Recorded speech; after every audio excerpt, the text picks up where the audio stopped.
Oi pessoal, tudo bom? Estamos aqui para mais um episódio de Relíquias. Dessa vez eu tô com o Salve, muito prazer estar com você. É muito legal estar conversando com você, por toda a sua trajetória, mas assim, acho que você tem muito a contribuir e entregar para as pessoas que estão assistindo a gente. Ô Gustavo, o prazer é meu estar aqui com você, um prazer grande estar falando com o seu público aí do Relíquias. Já pensou? Relíquias. Muito legal. Vamos nesse bate-papo aí, vamos falar de arbitragem. Só não vale perguntar quantas vezes eu errei, hein, Gustavo? Não vem nessa não, que eu Não, não vou falar se eu errei. pode Que time ficar. você torce, Gustavo? Eu sou corintiano. É, eu prejudiquei seu time algumas vezes, mas ajudei também, viu? Enfim, aqui para perguntar, principalmente, hoje você é comentarista, faz parte do time de comunicação sobre o esporte. E assim, eu queria saber se você acha que isso vai ser algo comum daqui para frente, alguns árbitros vêm se tornando comunicadores e como você enxerga essa posição para ex-árbitros, por exemplo? Pô, muito legal isso, bacana que a gente está aqui na faculdade, aqui a gente exatamente tratar com a turma de comunicação, com a turma de jornalismo, né? É lógico que não é conquistar o espaço, trazer o espaço de ninguém, né? Eu gosto de citar, sempre quando eu troco nesse assunto, Gustavo, qual a origem do comentarista de arbitragem, né, na televisão brasileira, na comunicação brasileira, né? É lógico que no passado sempre teve alguns famosos que sempre atuaram, né? Mas a origem mesmo é o Arnaldo César Coelho em um jogo Brasil e Chile. Teve um jogo Brasil e Chile, onde teve uma polêmica, o Chile cobrou uma falta rápida dentro da pequena área, em cima da linha, e a transmissão do jogo, esse jogo eliminatório de Copa do Mundo, ficou muito confusa, achando que o árbitro fez errado, que o árbitro não tinha feito, e no dia seguinte o Arnaldo César Coelho foi chamado na TV Globo para dar uma entrevista e ele esclareceu o lance. E dali ele recebeu o convite do então Armando Nogueira, esse sim um grande comunicador, um grande gestor de comunicação, para que ele fizesse parte do quadro de comentarista de arbitragem, né? Então, respondendo para você, o papel do comentarista de arbitragem é exclusivamente trazer a experiência do dentro de campo, o que aconteceu no campo, para falar para o público, para falar para o telespectador, para falar para o ouvinte, que situação que tem que fazer ali, o que tem que ser tomado de decisão. E o mais importante, é o que eu penso, o comentarista de arbitragem é aquele coadjuvante. Numa transmissão, tanto de rádio, quanto de internet, quanto de televisão, você tem lá o narrador, que é o importante, você tem os comentaristas e você tem o repórter. O comentarista de arbitragem é se tiver uma pauta, se tiver uma matéria no jogo. Tem jogo que não precisa nem se comunicar, não precisa nem falar, porque o telespectador, o ouvinte, entendeu tudo o que aconteceu. Pô, legal, mas assim, você como um comentarista de arbitragem já muito consagrado e muito admirado por muitas pessoas, inclusive eu acho isso muito, muito bacana, porque tem muitos comentaristas de arbitragem que, se você vai abrir a internet, você vai ver em vários lugares eles sendo xingados ou não, eu dificilmente vejo isso sobre você, e eu queria saber se para você você consegue se considerar uma referência, não só para os árbitros, que um dia pensam em ser comentaristas ou comunicadores também, mas para o público em geral. Aí eu vou agora bater forte, pode? Pode. Eu fui numa aula inaugural de um curso de árbitros de futebol. Estive lá, era uma aula inaugural, começando aquele curso, eu fui convidado pelo diretor da escola de árbitros, falei assim, é a primeira aula. E aí, quando teve a aula inaugural, uma aluna do curso de árbitros se encostou em mim e falou assim, puxa, muito legal te conhecer, o meu sonho é ser comentarista de arbitragem. Aí eu olhei assim para aquela aluna e falei, não pode ser, você está no lugar errado, vai para a faculdade fazer comunicação, vai fazer jornalismo. Uhum. O sonho de quem entra na escola de árbitros nunca pode ser comentarista de arbitragem. Uhum. O sonho de quem entra na escola de árbitros tem que ser bandeirar, apitar ou ser VAR da final da Copa do Mundo. Uhum. Pensar em ser comentarista de arbitragem tem que ser depois de uma carreira.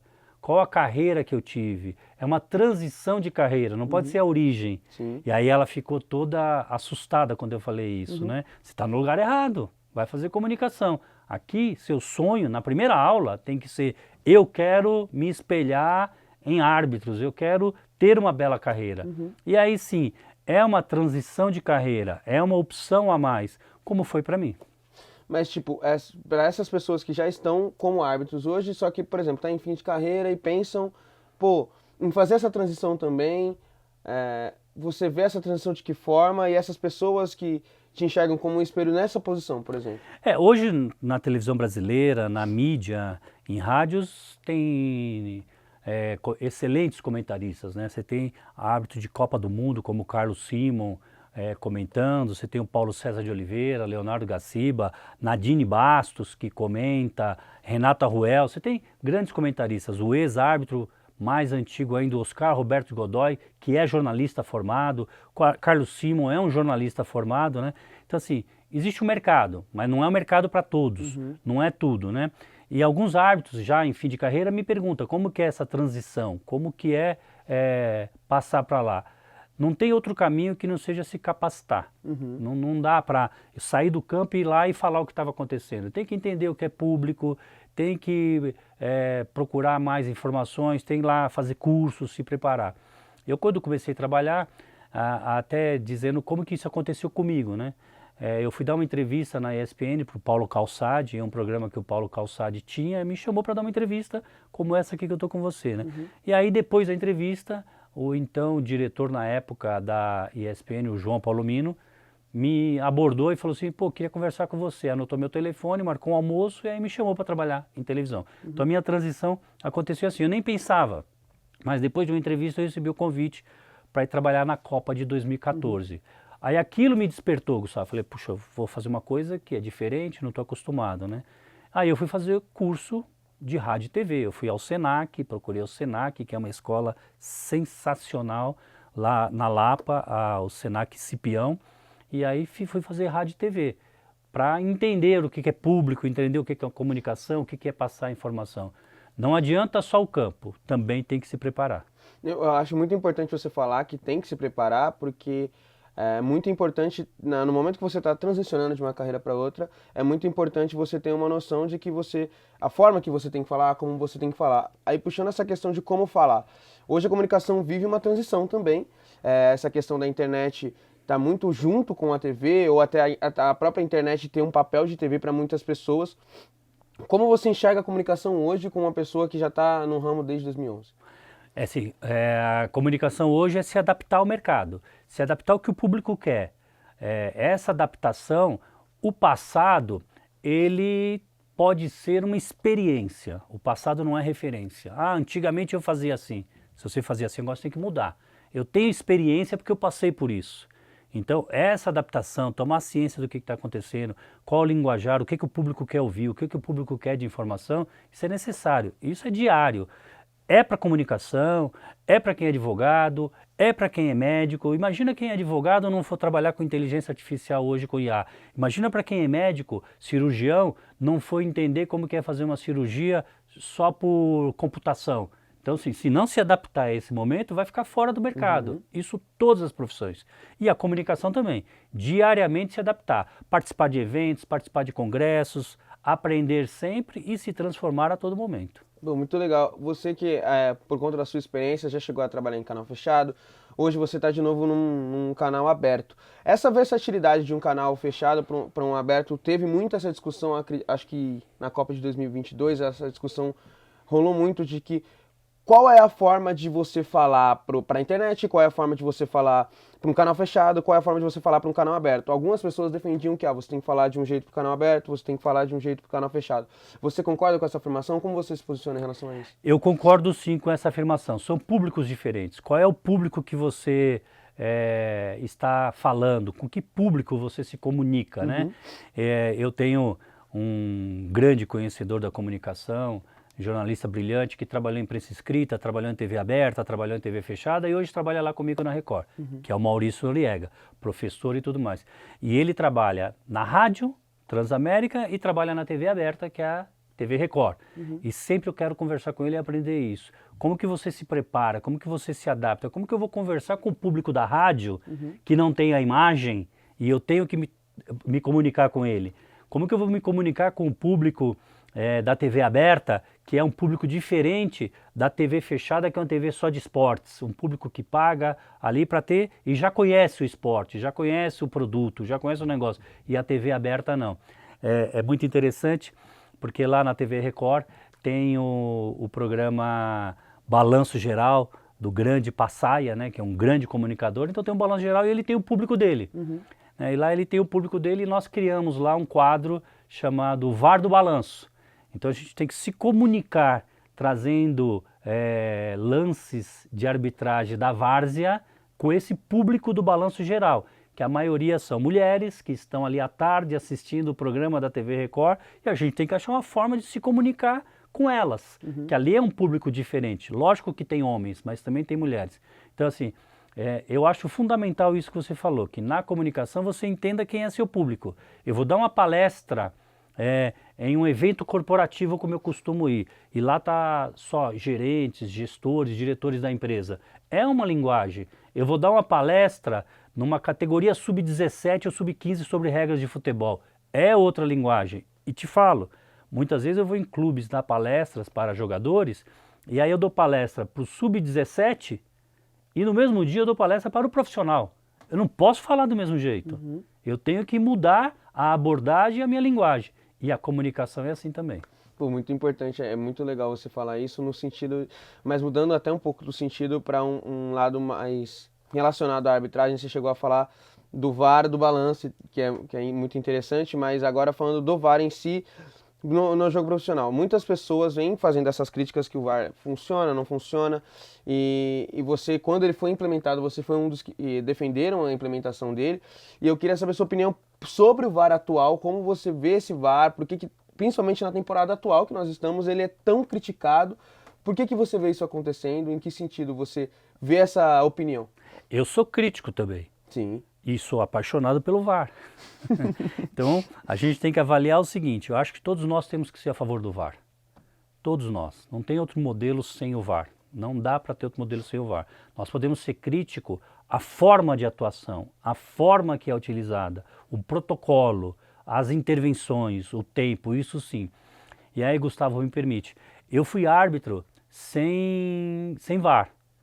Aquele modelo de arbitragem, um ser humano no campo para decidir esse esporte que é tão paixão, muito mais paixão do que razão, não cabe mais. Além de paixão, o futebol é um esporte de altíssimo investimento e não pode um ser humano sozinho trazer um prejuízo com um gol de mão, trazer uma interferência no resultado.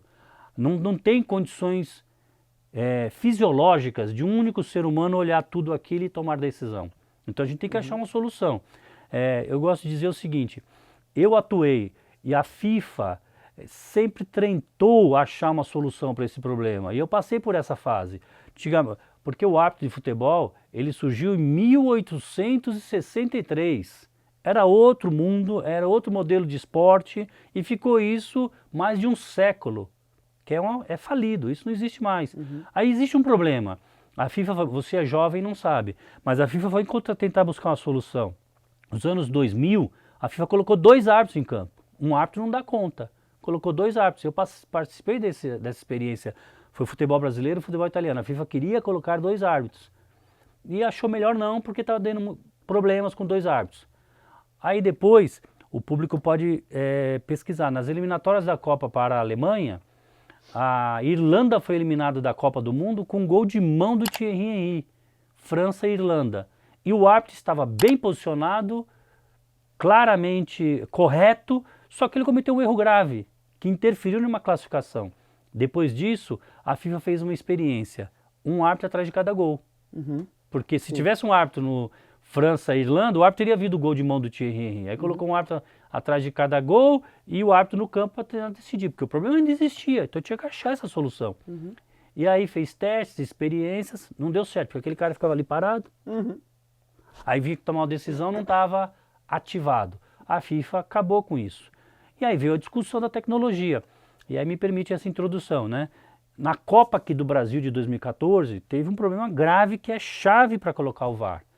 Né? É importante todo mundo pesquisar. A mordida do Suárez no Chiellini. O jogador uruguaio morde o jogador italiano. E no dia seguinte, a FIFA dá uma punição severa para o jogador uruguaio. Tira a credencial dele, expulsa ele, tudo isso na canetada, porque o árbitro não mostrou cartão vermelho. O árbitro em campo estava bem posicionado e não viu. O mundo viu e o árbitro não. Aí a FIFA puniu. E ali começou uma discussão. Se olhasse a imagem teria expulsado o Suárez. Tanto é que depois de 2014, e aí em 2016 que foi implantado o VAR, como experiência e oficial em 2018 na Copa seguinte. E aí o jogador deixou de ser punido pela canetada e pela imagem, ele passou a ser punido direto pelo árbitro com cartão, né? E aí encontrou a solução. Eu sou totalmente favorável ao VAR, posso ser crítico à forma como ele é utilizado. Acho que essa questão da crítica de como ele é utilizado, eu penso muito que o início dessa questão da tecnologia vem junto com aquele erro da Copa de 2010 no gol Do Lampard. Do Lampard. Inglaterra. Sim, acho que a Inglaterra e a Alemanha, que a bola entra, bate na travessão e entra e eles não dão o gol. Acho que a partir desse momento aconteceu muito da tecnologia ser valorizada, ser colocada em campo. Mas sobre essa questão da forma que o VAR é utilizado, você também sempre defendeu muito a profissionalização de árbitros. Por que você acha que ela ainda não aconteceu no Brasil? Por questões políticas e por interesses, né? Importante a gente dizer aqui que a CBF é a única confederação no mundo que não tem árbitros. Os árbitros são das federações, onde as federações, as 27 federações, emprestam para a CBF para apitar o Campeonato Brasileiro. Então, assim, importante, muita gente fala de profissionalização. O árbitro de futebol ele é profissional, porque ele se dedica, ele treina, ele se prepara, vai lá, trabalha e recebe, e é remunerado. O que a gente tem que discutir? Qual a relação jurídica do árbitro com a entidade? Qual a segurança que ele tem para exercer aquela profissão? Ele não tem um contrato, ele não tem nada. A grande diferença, Gustavo, se permitir de forma bem simples, fora do Brasil, existe o mesmo modelo que aqui na Inglaterra, na Europa, existe, na Argentina. O árbitro se dedica ao futebol. Na hora vaga, ele é um contador, ele é um advogado, ele é um dentista, ele é dono de um restaurante, na hora vaga. Aqui no Brasil, é o inverso. O árbitro trabalha no banco, trabalha na empresa, na hora vaga, ele vai apitar um joguinho, Corinthians e Palmeiras, entendeu? Na hora vaga, ele vai fazer um bico.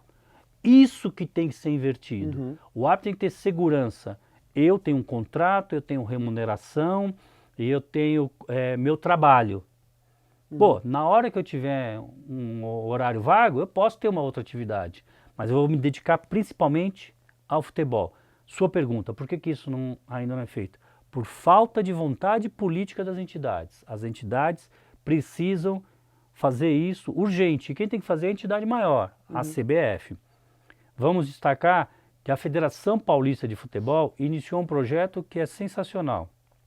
No ano passado ela pegou 13 árbitros, jovens potenciais árbitros, remunerou por mês e colocaram se dedicando exclusivamente à arbitragem. Alguns apitaram já esse Campeonato Paulista esse ano, até a final da Taça São Paulo de Júnior foi apitada por um árbitro que é profissional. E na semana passada a federação fez o segundo grupo, mais 12 árbitros, recebendo mensalmente, indo para jogos e se dedicando primeiramente ao futebol, segundo plano outra atividade. Essas iniciativas são importantes, mas é necessário que a CBF faça. Claro que é muito importante que a CBF faça, muito legal o projeto que a federação vem trazendo, mas pensando, bom, vamos supor aqui, o árbitro conseguiu ter essa questão de ter uma dedicação maior para o futebol e não para outras situações, outros trabalhos. A partir do momento que isso acontece, você vê como a arbitragem no Brasil aconteceu, pensando, claro, num momento subjetivo, num e se, claro que a gente quer muito que isso aconteça, para que a arbitragem melhore no Brasil, mas supondo que tenha acontecido, como que você vê a partir do momento que aconteceu? Você costuma ir na arquibancada, torcer pro seu time? Sim. Aonde você costuma ir? Eu vou em Itaquera. Você costuma ir lá na Neoquímica Arena, Sim. né? E você deve xingar o árbitro. Bastante. Exatamente. Bacana a sua pergunta e importante isso. O fato de ser dedicação exclusiva, o fato de se dedicar exclusivamente, ser profissional à arbitragem, não significa que lá da arquibancada você vai deixar de xingar o juiz. Não significa que lá da arquibancada você não vai ver mais erro de arbitragem. Vai continuar tendo erro. Isso é importante falar. O que acontece? Vai reduzir os erros. Com certeza os erros serão reduzidos. E tem uma diferença grande, Gustavo. Erro de arbitragem e arbitragem ruim. Você já viu o erro de arbitragem? Você já viu a arbitragem ruim? Inglaterra e Alemanha na Copa de 2010 teve um erro de arbitragem. A bola bateu dentro. Mas foi uma arbitragem boa. Lógico que ali interferiu. Como que eu posso achar que não é uma arbitragem boa, né? O árbitro não apitou mais. Mas você não viu o jogo com arbitragem ruim. O árbitro uruguaio que apitou aquele jogo, Jorge Larrionda, apitou bem o jogo. É diferente. Erro de arbitragem ruim. Mas o ponto-chave dessa mudança Não é você na arquibancada não reclamar mais do árbitro. Uhum. O ponto-chave chama-se reter talentos. Eu conheço muitos árbitros com potencial extraordinário que ele chegou e falou, eu vou ficar aqui, que eu não tenho segurança nenhuma, estou recebendo uma promoção no banco, estou recebendo uma promoção no veículo que eu trabalho, jornalistas que fizeram curso de árbitro, falaram, cara, eu vou ser gerente de redação, vou ser chefe de redação, e aí eu não posso mais apitar. Que decisão que essas pessoas tomaram? Nunca foram para o futebol. Essa decisão foi para a sua atividade profissional. Você é diretor de uma escola, estou sendo promovido. Eu era professor e árbitro de futebol. Agora eu vou ser diretor da escola, vamos conseguir viajar. E aí? Continuo como professor ou vou ser diretor da escola? Estou te falando, Gustavo, que eu vi muitos fazendo isso e optou pelo caminho fora do futebol. Por quê? Não é porque não gosta de ser árbitro, é porque eu não sentia segurança. Se eu me lesionar, eu não ganho. Se eu deixar de marcar um pênalti, eu sou punido e não vou ganhar. Eu tenho minhas contas para pagar, eu tenho minha casa para cuidar. O que esses profissionais fizeram? Foram para a sua atividade profissional. E aí o futebol perdeu, sim, muitos que eu conheci. Inúmeros talentos, porque não tem uma segurança jurídica e não tem uma segurança financeira. Tem que ter. Tem que ter. É realmente muito importante. Eu acho que é esse tipo de situação que as situações que você citou aqui, elas definitivamente não vão acontecer caso essa questão seja melhorada. Mas muitas críticas foram colocadas à CBF nos últimos anos, nas últimas situações que vem acontecendo. Mas hoje a gente tem um novo presidente na CBF. Acho que alguns criticaram a forma que aconteceu, por que aconteceu, mas acho que isso acho que isso fala muito até sobre a própria CBF.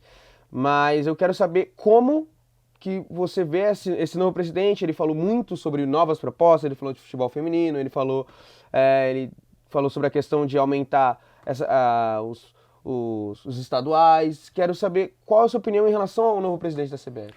A forma como foi eleito é duvidoso para todo mundo, do Samir Chaldé, né? A forma como ele foi eleito. E nós temos um passado, um histórico de gestões da CBF caóticas. Todas, né? A forma como os presidentes da entidade foram destituídos, né? Com Polícia Federal, com problema de assédio, com problema de falsificação de documento para eleição. Então isso é muito ruim para o futebol brasileiro, isso é muito ruim, afeta todos, né?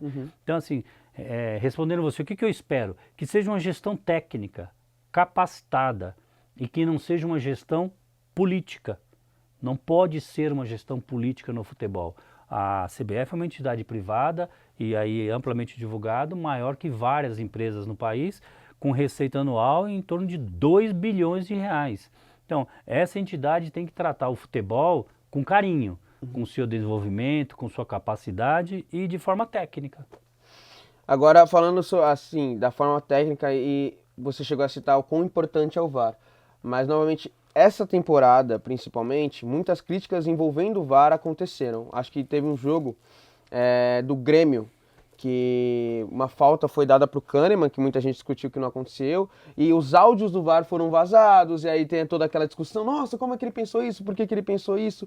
Esses erros que acontecem muitas vezes no VAR, como você enxerga eles assim? Porque acabam, às vezes, para quem vê de fora, até quem trabalha com comunicação, você vê e fica, como é possível ele ter tomado essa decisão, sabe? É importante isso, assim. O mais importante é o gestor ter a certeza de que tem erro. Qual é o grande problema hoje na CBF e na gestão da arbitragem? A gestão da arbitragem entender que não tem problema. A gestão da arbitragem precisa entender que isso é um problema, eu tenho que resolver. O mundo do futebol precisa entender qual é o erro e qual é a ação que está sendo feita para resolver isso. Isso não é claro, isso precisa ser claro. A gente tem que falar uma parte positiva também da CBF, né? A CBF é uma das poucas entidades que tomou a decisão e que divulga esse áudio, né? Torna público o que o árbitro de vídeo conversou com o árbitro de campo. Isso é bom para nós. Sim. Mas ela também tem que pegar isso como uma forma de capacitação e de treinamento. Quando eu escuto vários áudios, Gustavo, eu escuto e falo assim, ainda bem que é VAR. Porque se fosse controlador de voo, de aeroporto, o avião ia cair, né? O avião ia cair, ainda bem, porque aquela comunicação ali, quando a gente começa a ouvir, né? A gente fica e fala assim, não é possível que estão se conversando, estão tomando decisão. que é uma bagunça. Nossa, total. Só que essa bagunça total, a gente já está vendo há vários anos, tinha que ter melhorado. E aí o que que é? Procurar um curso de comunicação, procurar um curso de diálogo. Como que funciona a comunicação nesse caso? Ela tem que ser precisa, rápida, objetiva e curta, né? A gente vê uma palestra dentro de uma cabine que é incompatível, né?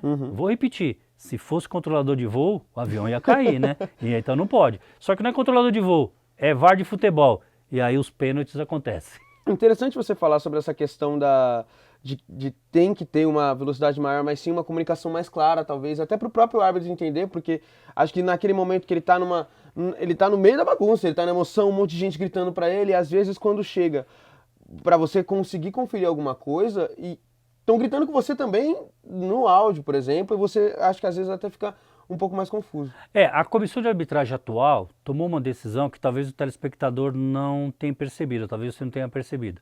Ela passou a seguinte instrução ao árbitro de campo: não ir do campo à cabine do VAR correndo. Essa é uma nova instrução recente. É para o árbitro de campo ir para a cabine andando lentamente, para se oxigenar, para respirar, para ouvir melhor e quando chegar ao monitor, está preparado para analisar o lance. Porque se vai correndo, a frequência cardíaca estava em alta, chegava lá para analisar um lance, não estava apto ou em condições físicas de ver uma imagem, né? Então essa foi um pedido para tentar minimizar isso. Ainda não deu resultado. Mas sim, até olhando mais para a questão de comunicação, por exemplo, hoje, que nem eu falei antes, você é uma referência para muitas pessoas, só que é muito, muito legal ver isso, porque é que nem você falou, os árbitros são normalmente muito xingados. Acredito que você tenha sido muito xingado durante sua carreira de árbitro. Comentarista também. Mas quando você vê essas pessoas, você tem dessa admiração, você entendeu de que forma, porque como você enxergou isso acontecendo, mais ou menos? Falando especificamente disso. É lógico que, por exemplo, tem que fazer um divisor de águas. Eu tinha amigos que trabalhávamos juntos, né? E eu passei a comentá-lo. E é uma opinião mais crítica do que elogiosa. Essa é uma função que você não tem que ficar só elogiando, né? Tem que ser crítico, porque o telespectador, o torcedor, quer ouvir a opinião daquela tomada de decisão. Então, é saber separar a função. Hoje, eu não estou mais lá no campo, eu não sou mais... Eu posso continuar amigo dele, mas hoje eu tenho um papel profissional e respeito ao público.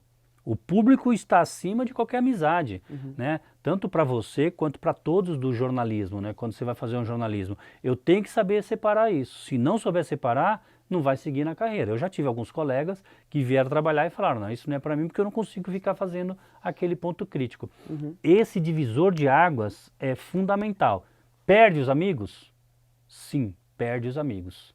Os amigos deixam de te procurar, mas eu tenho que falar para eles, é o meu trabalho, hoje esse é o meu papel, eu tenho que me comunicar. Paciência se ele pensa assim. O grande problema para a gente, sabe qual que é?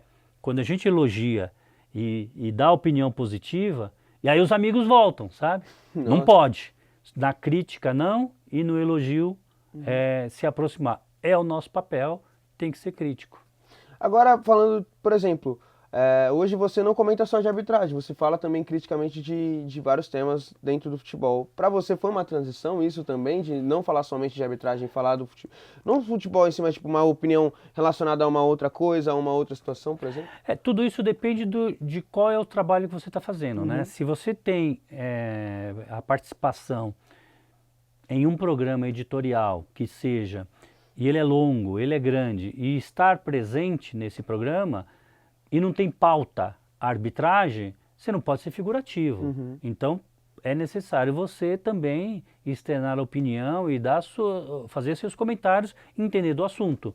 Isso é necessário. Agora, existem outros modelos que só quando tem a pauta, programa curto, você vai entrar e vai falar. Então, depende de qual é o veículo e qual é o produto. Mas aí para ser um produto, para dar esse tipo de opinião, é o que você falou, tem que se preparar. Se não se preparar, não adianta. Acho que uma coisa interessante que você falou que você, é claro, porque jornalista é muito criticado também, mas, claro, de uma forma diferente daquele que é o árbitro e foi criticado por um lance ou qualquer coisa do tipo, principalmente de maneira mais passional.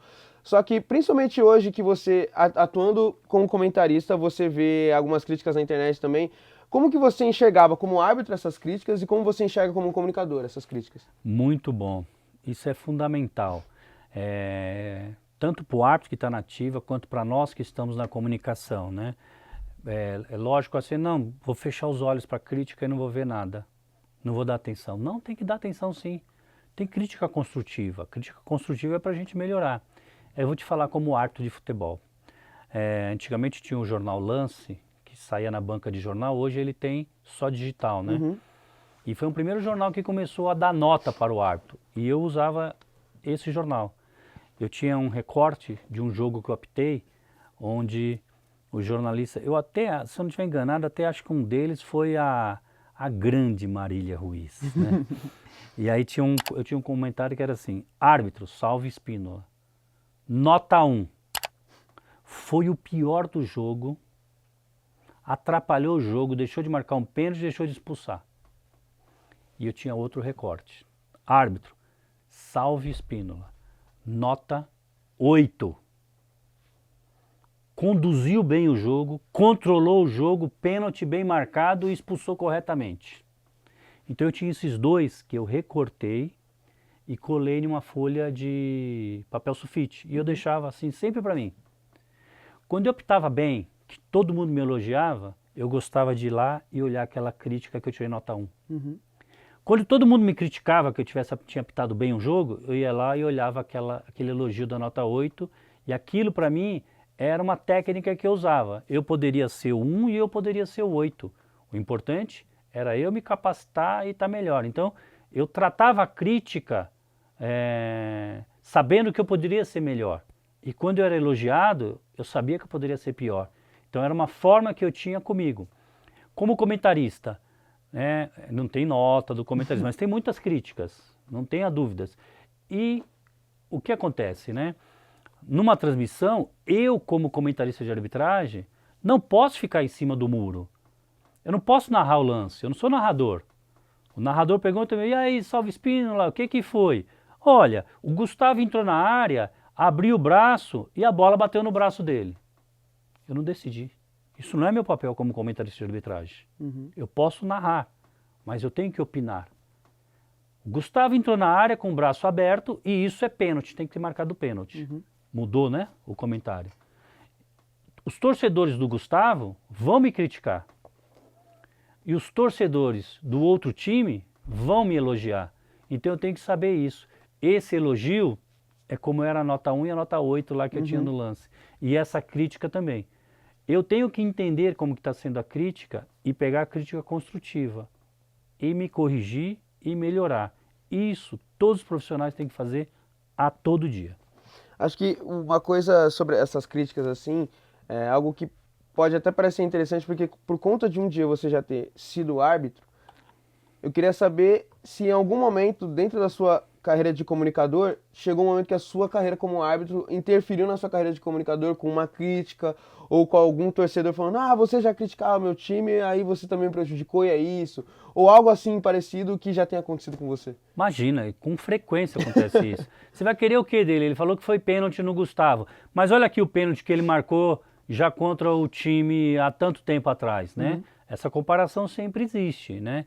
Assim, não é fácil lidar por isso, né? Hoje nós temos muitos problemas de vários profissionais, de todas as áreas, da comunicação também, árbitros de futebol, que precisam fazer terapia, precisam fazer tratamento para lidar com essa crítica, né?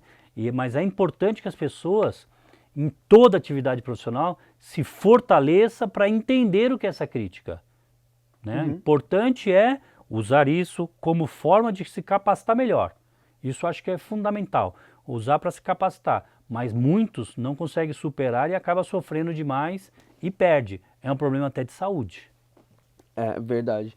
Mas quando você chega e você fala, por exemplo, quando você entrou para Globo, por exemplo, chegou em um momento que a internet, algumas pessoas caíram falando que não era para ter mais essa questão do árbitro comentando um jogo, por exemplo. Teve uma época que isso ficou muito presente. Eu, por exemplo, acho que não.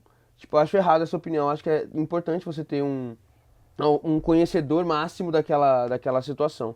Só que tem muitas pessoas que discordam até da minha opinião e discordam que deveria ter.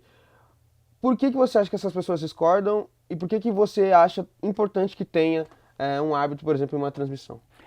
É, ótima pergunta e é um ótimo debate, né? Eu acho que a Globo cometeu um erro grave, que foi querer colocar o comentarista de arbitragem com uma importância que não era necessário, né? Criar um modelo de central do apito, e vou chamar central do apito, e aquilo colocou sempre martelando na cabeça do público como se a central do apito era a solução de todos os problemas e não é. Uhum. Tem muita gente que discorda da decisão da opinião do comentarista de arbitragem. E aí eu acho que onde tiveram-se sim muitas críticas, né?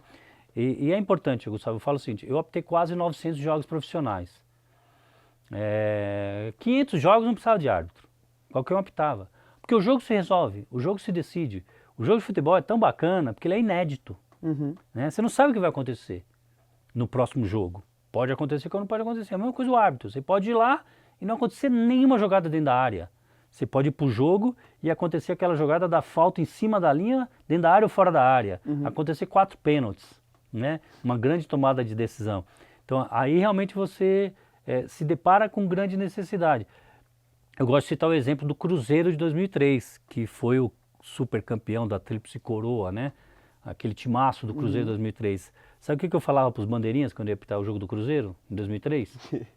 Falava para eles assim, ó, importante aqui, ó, nós não atrapalharmos o jogo. Deixa o jogo seguir sozinho, a gente apita para lá, apita para cá, terminando o jogo a gente vai jantar, não vamos atrapalhar o jogo. Por quê? Os caras eram tão bons que eles resolviam o problema. Você podia marcar um pênalti contra eles errado. Eles não reclamavam, eles iam lá e faziam 3 gols, faziam 4 gols. Entendeu? Então, quando você apita um time de superioridade técnica muito maior do que o outro, dificilmente você tem problema para apitar o jogo. O problema é quando você apita um time com 2 times muito igual tecnicamente. Aí cria dificuldade para o árbitro de futebol. Estou trazendo tudo isso para trazer para o comentarista de arbitragem. Você pode ir para um jogo, em 90 minutos, a pauta arbitragem foi 0. O jogo não teve um gol anulado, não teve um pênalti, não teve nada. Qual é a função do comentarista de arbitragem? Se resguardar. E muitos jogos isso acontece. Tem jogo que não, que tem muita pauta. Tem 4 pênaltis, tem 5 pênaltis, tem gol anulado, tem reclamação, o árbitro não conseguiu sair. Aí gerou a pauta. Então, quando você fala se houve ou não a crítica por ter, é por isso, porque deu importância demais. Agora eu posso te falar o seguinte, eu acho errado na comunicação hoje, utilizar dessa ferramenta.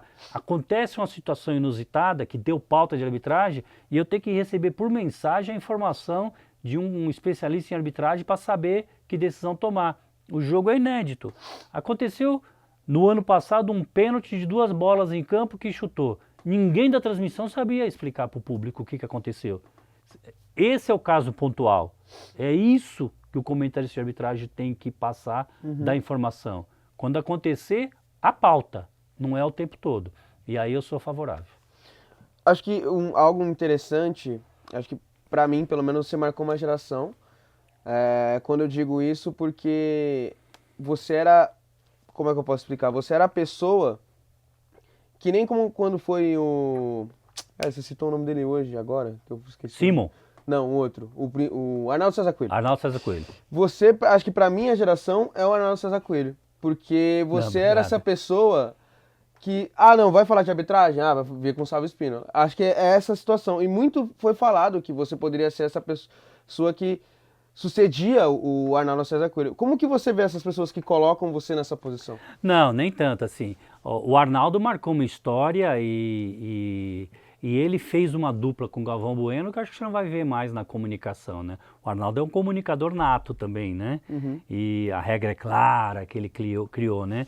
E aquele embate dele com o Galvão Bueno nos jogos da seleção brasileira, né? O Galvão torcendo para o Brasil e o Arnaldo sendo técnico, aquilo criou uma geração. Assim, não tem a substituição propriamente dita, né? Não, isso não, nem cada um no seu momento, cada um na sua área. Mas aquela dupla, Arnaldo César Coelho e Galvão Bueno, que foi sensacional, que marcou a história, e você não vai ter mais essa dupla. Bom, muito legal. Acho que para fechar o programa com uma pergunta assim, eu queria saber, além da situação da arbitragem em si, eu quero saber se ela vai ser profissionalizada ou não, se ela vai, como é que isso vai acontecer.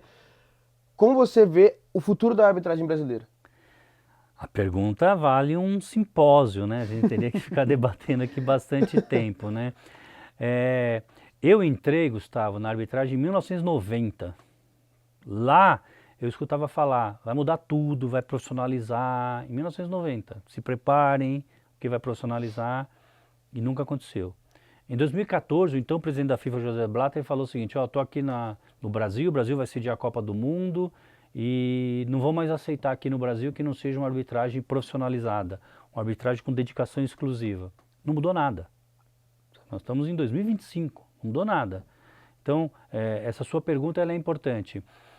Eu acho que depende um pouco da vontade. O comando da CBF agora mudou, depende um pouco da estrutura do futebol brasileiro. Eu sou muito favorável ao projeto de SAFs, onde você profissionaliza mais, onde são investidores.